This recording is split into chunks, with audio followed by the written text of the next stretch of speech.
Welcome, everyone. We are admitting a few more people from the waiting room, but it is 12 o'clock, and I don't want to make you wait too long. We'll get started here in about 1 minute.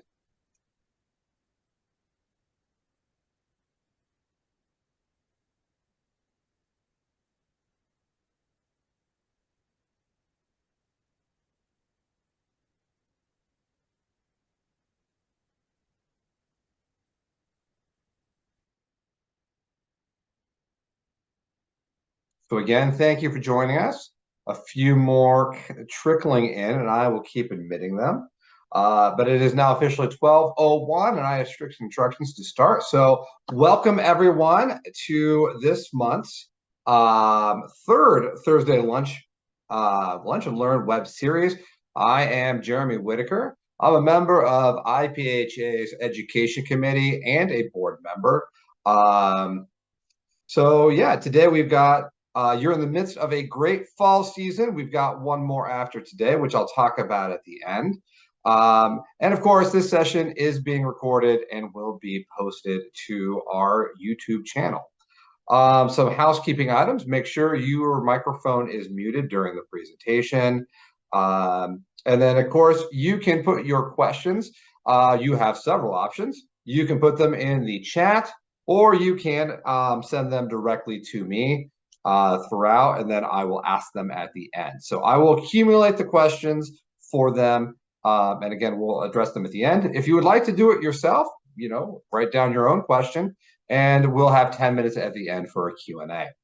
So with that, I will go ahead and hand it off.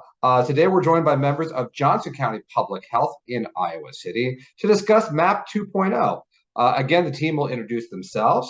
And so for now, I will hand it off to Sam Jarvis, an IPHA board member, to get us started. Hey, afternoon, everyone. Jeremy, thanks for the warm welcome, and excited for everyone to join us today, where our team will present their progress on our community health assessment and improvement plan, where we've fondly referred to as Healthy JOCO for the past several years. But really, what the team will be presenting on today is how we've implemented MAPP 2.0's framework, and really how we've leveraged that to work with our community and how we've adapted that. So. Here's our team. Jamie Gade and Haley Wilson are our public health systems analysts. Giselle Corias is our health planner. Lisa Parlato is our chronic disease prevention specialist. And Ari Guzman is a CDC fellow or public health associate, where we're a host site for 2 years. And this is our health assessment team for Johnson County. As part of the MAPP process in the beginning, we started out with a core committee where we had selected community partners help us really develop a vision and mission for this process, one that we felt very strongly that is community-based and really led by community members as much as possible. And so you can see where here are what we value, and then really our vision to strive for a diverse community where everyone has the resources and the ability to access and have the opportunity to thrive in our community. This process was undertaken initially as one of the first steps or phases within the MAPP 2.0 framework. And then after this, you'll hear from the team on how we've implemented the following assessments, the 3 different ones that MAPP has now. If you're familiar with the previous MAPP framework, they've changed slightly. There's similar thought processes, but for the most part, there are some really amazing pieces in here where we feel equity, where community engagement is really pronounced, and where we've really wanted to lean into as much as possible. But I will pass it off to our team. Hi, everyone. To kick us off, for folks who may not have adopted MAPP 2.0 just yet, this updated framework has an overall goal to achieve health equity by identifying urgent health issues in the community and aligning those community resources.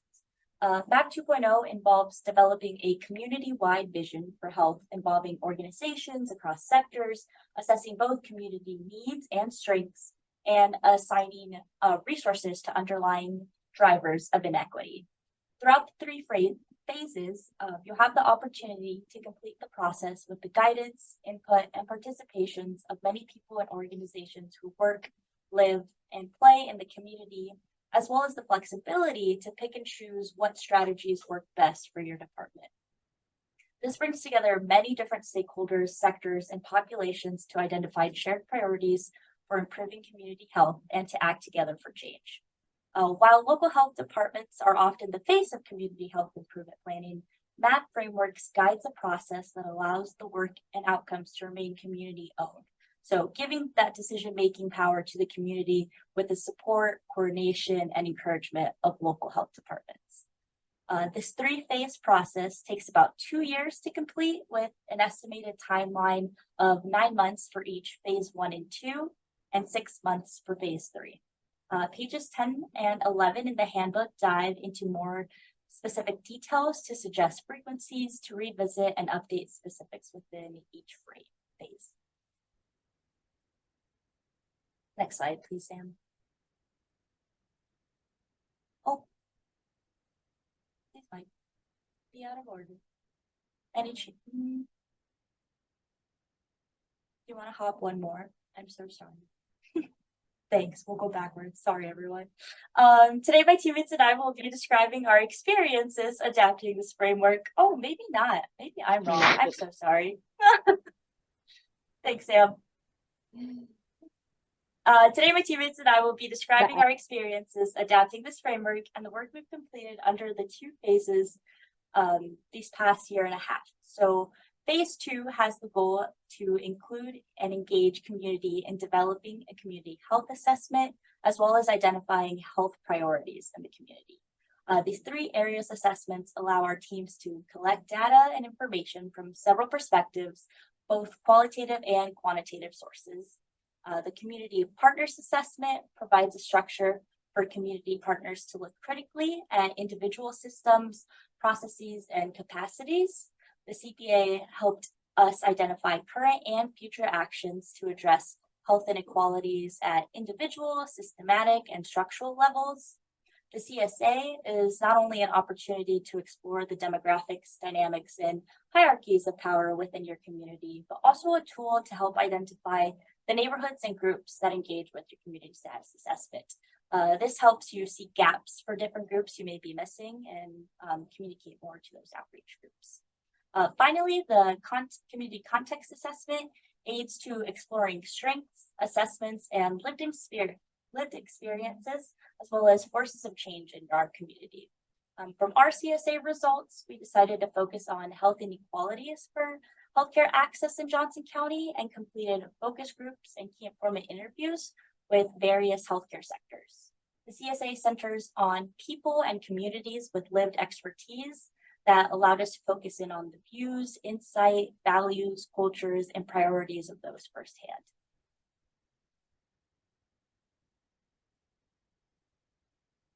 Finally, when aligning, theme matching, and categorizing all the data collected, we were able to see and build off of each other, each assessment when asking what are the root causes of inequality in our community, how are partners impacting health inequalities, and how are partners and residents working together to design solutions.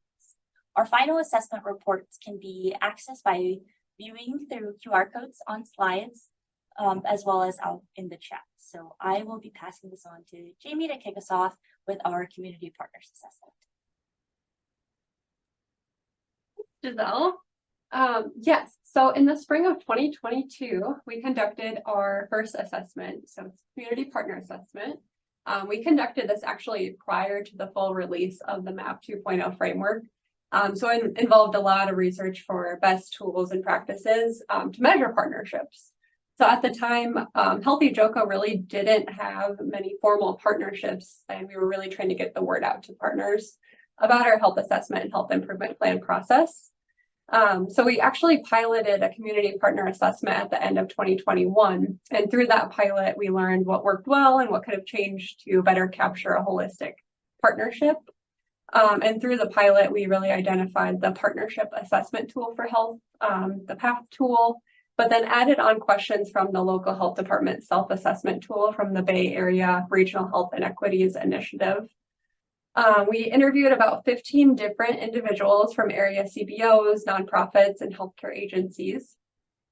So our end tool really encompassed the areas of health equity capacity, shared goals, community and external engagement, maximizing partner value, and data collection.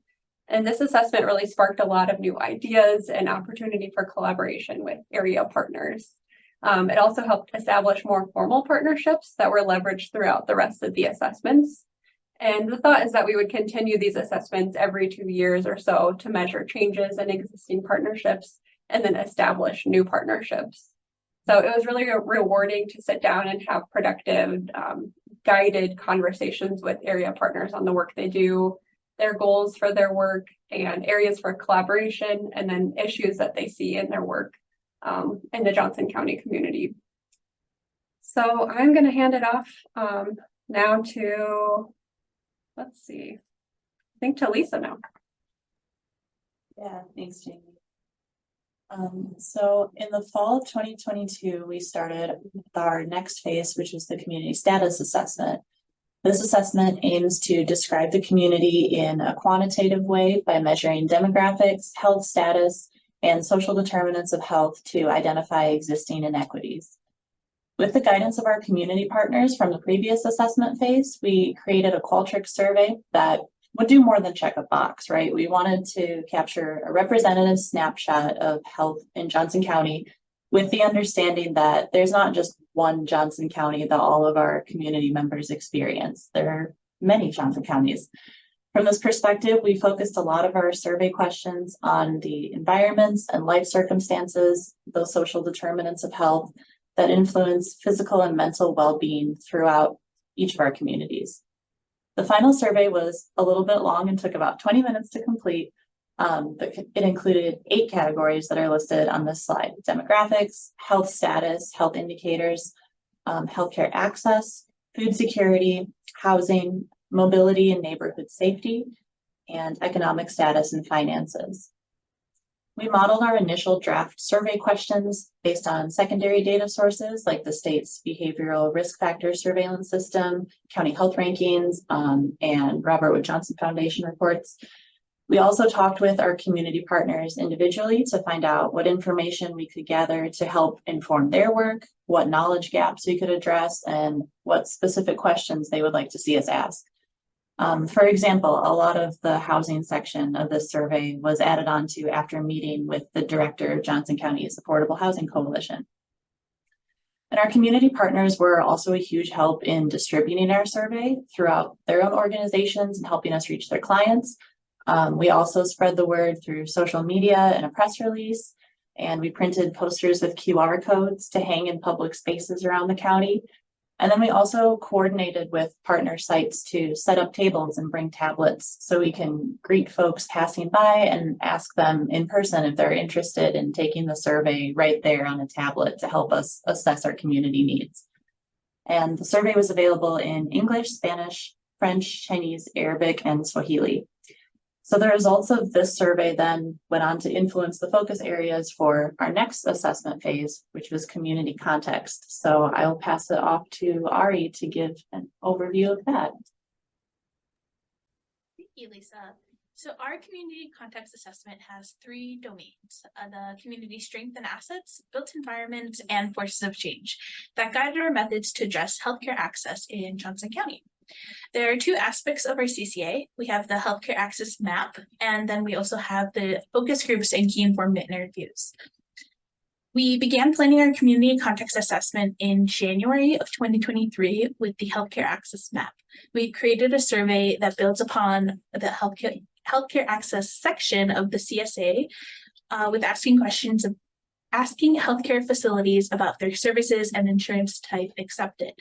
We received results for 58 out of 188 overall healthcare facilities that we then mapped using ArcGIS. The final question asked in that survey was if they'd be interested in participating in a focus group or interview to further discuss healthcare access in the county, which was then a method to recruit providers for the next section of our CCA. The focus group and key informant interviews were held between March and May of 2023 with a total of 46 providers, staff, and other community partners. Our outreach was conducted to general, reproductive, dental, and mental health providers.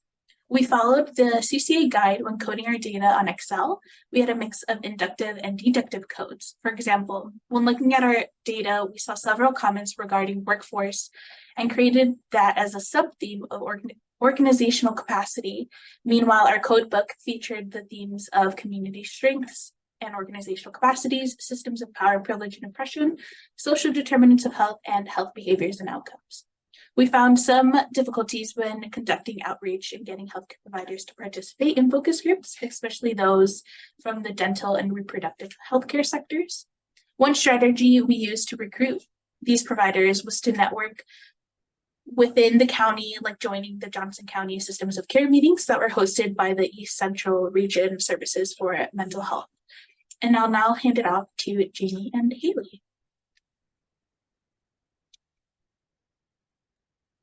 Sorry. So, I mean, the most important part of after the assessments is really making sense of all of the data. So on September 6th of this year, we invited a lot of staff and individuals from Johnson County Public Health, Board of Supervisors Office, Social Services, and MHDS because they were involved in past assessments to take part in a theme matching day. So Sam has a picture up here. A lot of the data collected from 2022 to 2023 were matched to sub-themes created by participants. So we really asked them to create their own themes based on the data that they see. So represent in 2 to 4 words of how you could summarize all this data. So each sub-theme was matched to a broader theme category of either health behaviors and outcomes, social determinants of health, systems of power, privilege, and oppression, and community strengths and organization capacity. And those are the main broad themes that NACCHO, the framework, has laid out that we need to data triangulate to, put them in, categorize them into those themes. I will say the framework was really not super specific. So this was an area you can get really creative in. And I think just in that picture, we definitely got creative. So getting that basically into an Excel form afterwards and understanding more, really putting our heads together as a team to make sense of what everyone categorized everything into and kind of moving some things around too. We also launched a community survey where we got a handful of responses and matching themes that we were uncertain of. So we asked the community to kind of match it. And yeah, from there, we really refined those themes and started forming issue statements and profiles, which Haley will tell us a little bit more about. Yes. Hello, everyone. So you can see our finalized issue profile statements here on the screen. But before that, we'll go into a little bit of the nominal group technique, or NGT. So our team carefully selected a group of folks who had a basic understanding of the assessments and the processes that we were doing, and people who are currently involved in working with the community on a public health or community development or community care career. The Healthy JOCO team took a weighted vote to ensure that different perspectives were involved in the discussion, and the NGT was tasked with analyzing the profiles and determining which issues should be identified as formal health priorities for Johnson County. For the issue profiles themselves, after defining themes and grouping them through discussion and collaboration with our external stakeholders and internal stakeholders as well, we created issue profiles and issue summary statements to present our collected data as concrete problems that have attainable possible solutions that Johnson County Public Health can strive for and contribute to. So we started with 13 issue profile statements, and those were primary and preventative healthcare, health behaviors and outcomes, economic status, employment and finances, healthcare quality, access and affordability, built environment, dental healthcare, reproductive healthcare and trauma-informed care, mental health care, community strengths and organizational capacity, and culture, language, and health, food security, health education and literacy, and health legislation and policy. We formatted the the issue profiles into ArcGIS into like a story map, which you can see now, to make the profiles a little bit easier to navigate both for our NGT team and our community respondents. After 2 NGT meetings, we reassessed and combined some of the profiles that worked well together or could be easily formally actionable in each profile. We also split built environment into built environment housing and built environment transportation, as the 2 were very large and specific and would have kind of like different action items to address the issues. After combining and splitting, we ended up with a grand total of 11 final issue profile statements. And then also sent out the issue profiles to like the community for a survey as well.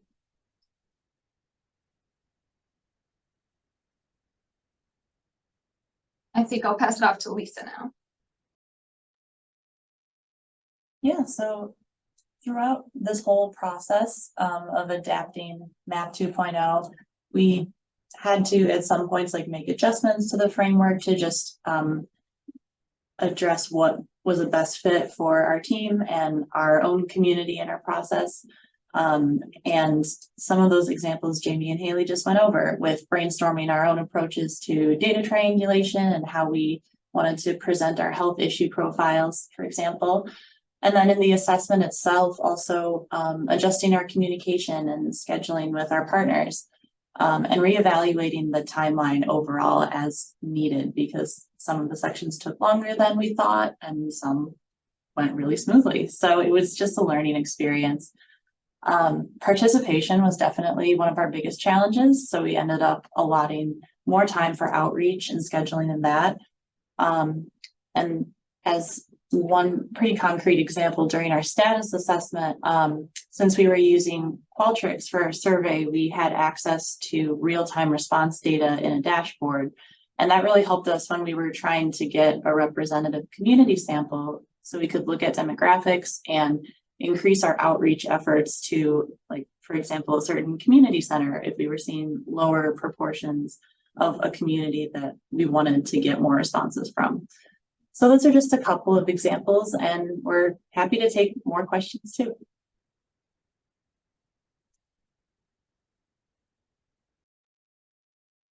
Yeah, I think just to wrap up, if there are questions, feel free to throw them in the chat or even unmute and we can answer them for you. But if you want to reach us outside of this too, feel free to email us at healthyjoko@johnsoncountyiowa.gov. And then our website, I think we've sent some links off to that connect to our website, but it's healthyjoko.com. But yeah, we're happy to take any questions that folks might have. All right. Well, thank you, the team. I have some questions here. And again, you can decide amongst yourselves, you may all want to unmute, to decide who wants to jump in on these. So the first one I have is that Lisa mentioned that there are many Johnson counties. So Lisa, this one's for you. As there is a major college in your city, did you purposefully collect data from students? Did you avoid students? How do you kind of handle this 800-pound gorilla? Yeah, we didn't specifically collect data from students. We made sure to ask questions in the demographics like age, and we asked, if people were comfortable providing zip codes and occupation. So if someone said student, then we would know that that was kind of a different lifestyle maybe, or not necessarily permanent residence data that we were looking at, so that we could take that into account. Because students are definitely part of our community, but the experience of a student going to University of Iowa is definitely not the same experience as someone who is living here as a full-time resident and in maybe a different part of Johnson County that's more rural or something. It's just, we wanted to make sure that we could collect enough information to actually understand the context a little bit more and take a deeper dive in the next assessment. Does that make sense? Well, yes. I mean, and again, for context, I did attend grad school at the University of Iowa, so I am familiar with the lay of the land. Conversely, I did know grad students who lived there for 10 years. And so again, whether they fall into that weird, they're sort of there, but they're sort of not. So, and whose responsibility are they? Do they fall to the county's purview or the universities? Again, these are not easy questions to answer all the time. So, the next one I have, sorry, I moved my screen around and everything got wonky. Okay. Again, understanding that team members may have different answers. What was the biggest surprise that emerged as you went through the data? A theme that you didn't expect, something like I could take this one because the top of mind is really emerging what dental health needs in our community. And I feel like it's everywhere in Iowa that, you know, especially with Medicaid reimbursement rates, or even dentists accepting Medicaid, it's just such a huge issue. But I think that really came out, and especially in a lot of conversations too, that really came out as a need. Any other members of the team? Yeah, Yeah, so I- just going off what Jamie was saying, I think that was a super big shock to me, even though maybe it should not have been, because we are the only state funded like dental clinic in all of Iowa. But I think conducting these assessments, it kind of made me realize like how impactful having that only availability of medical care in our county impacts like the residents who are here like lifelong versus people coming in to seek care because they don't have access in their own in like their own hometowns or something. And then just for reference, Haley's referring to the University of Iowa Dental Clinic, and I do understand that there's a year or more wait list to get into these services. Yeah, well, and it was really fun to create the issue profile statements because that gave our team a chance to like dive deep into secondary data. So like a lot of state data or even policy changes or things that are being discussed right now. So it's kind of like one of those things where something big is happening, but you're not aware unless you are working on the Healthy Joe Code team to assess like the community. Like I never would have looked into dental legislation in Iowa had I not been participating in this assessment, but. I also wanted to mention when we were conducting our community context assessment, we had asked questions regarding like what does healthcare access mean to you, to all of our different providers. Something that struck me was some of our mental health providers talked about burnout and the lack of mental health providers wanting to stay in the States, and also just there's so many restrictions to be like an equitable mental health provider. And so when we're looking at workforce, like we hear it in different topics, like it can be an IPHA topic, but when you're looking at it locally and you see like there's not enough providers, this affects how many people are able to go see or seek mental health services. And so hearing that straight from the provider really struck me, and that's like a topic that we know it's happening, but we're not really sure like how we can tackle this, or like we see it a lot more in one sector or another. All right, thank you. Any other themes or surprises that jumped out from the data before I move on to the next question? All right, seeing none. Johnson County is one of the bigger health departments in the state. Do you think this process could be scaled down for smaller health departments? Say somebody, again, reading into this, somebody had 10 staff, maybe, you know, could they do this, or is it too much? Take this one on. Yeah, absolutely. I think what we really enjoyed about MAPP 2.0 was that it, and Jamie kind of mentioned and touched on, it is vague in ways that it's a lot of flexibility for you to develop, whether you're a team of 1 or you're a team of 10 or a team of 50, you know, being able to connect with your community and have that partnership establish or grow in different aspects allows for that networking to begin and the communication for individuals firsthand in your county to be able to move forward in the process of how can we better those residents living in wherever that might be. So thoughts, it might be incredibly overwhelming when looking at the handbook that's 100 and some pages, but definitely take it section by section and really dive into the different frameworks and the different structures and the different examples that MAPP allows, which really allowed us to see what worked best for us and what didn't, and allow that flexibility over this past year and a half.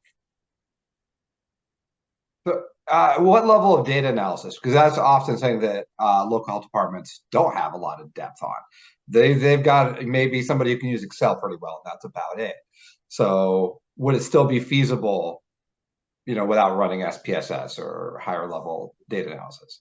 Yes. Oh yeah, go ahead, Annie. No. I was just going to mention through the for the Excel portion, we coded our interviews through Excel, and so the great thing about the handbook is that they have options where they'll say like, hey, you can use this app or this other app website to code, but if you don't have the capability, here's how you can do it out in Excel, and here are references on what coding or creating themes might look like. And so the handbook does provide options for health departments that might have more staff that can do more in-depth options, or like for health departments that might only have like a couple people dedicated to it. And so they do provide you with options and flexibility of what is available to you.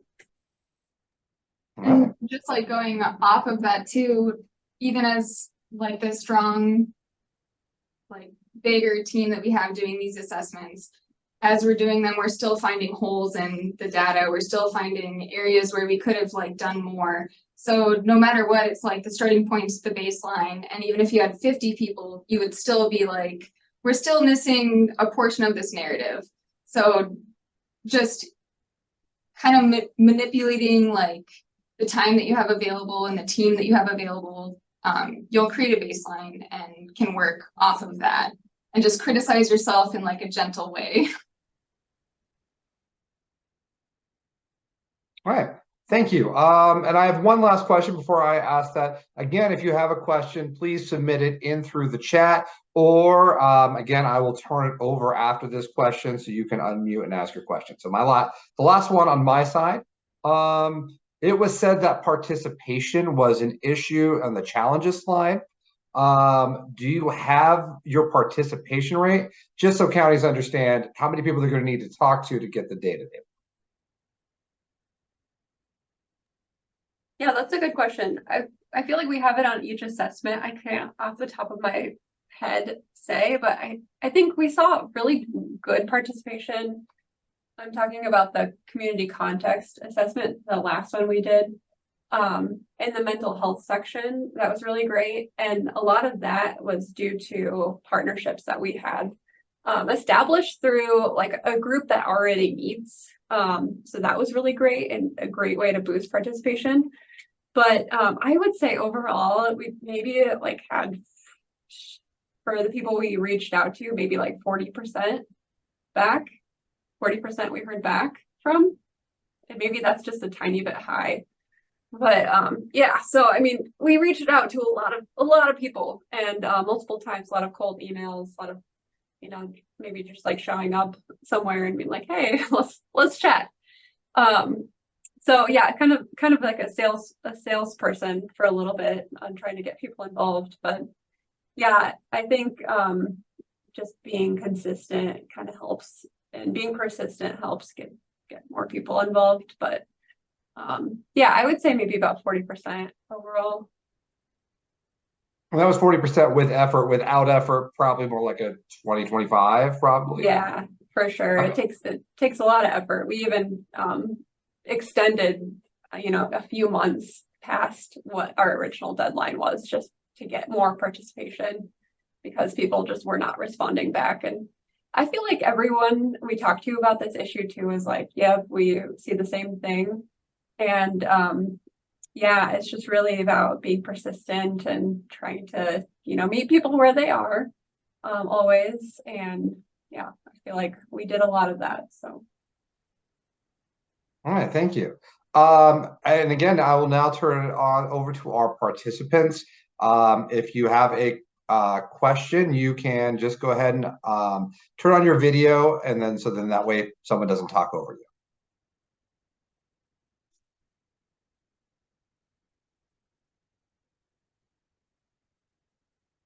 I'm not seeing a lot, but I will give another minute or so. And then while we wait, and again, you can also put it in the chat and I will ask the question. Just preparing everyone, next month, we will have Brooke Barnes from Scott County and Eric Bradley from Lynn County talking about Board of Health position statements. So please do join us next month. I will be putting an evaluation in the chat right about now. So please let us know how this session went. And if there are no other questions for our team, I would just like to thank the people at Johnson County for joining us today. You guys are great, so great work. And I was a very small part of the Blackhawk County who recently went through a similar process. Less than 1%, I was barely there. But even going to their initial meetings and trainings, it was very involved. But it's incredible work bringing community partners together and hard work. So way to go, guys. And whoever made the PowerPoints, they were beautiful. So I told Sam that you guys may have heard me talking to Sam about that when we first joined. So if there are no further questions, I'd like to thank everyone for joining us today. And we'll see you next month for those Board of Health position statements from Brooke and Eric. So thank you all.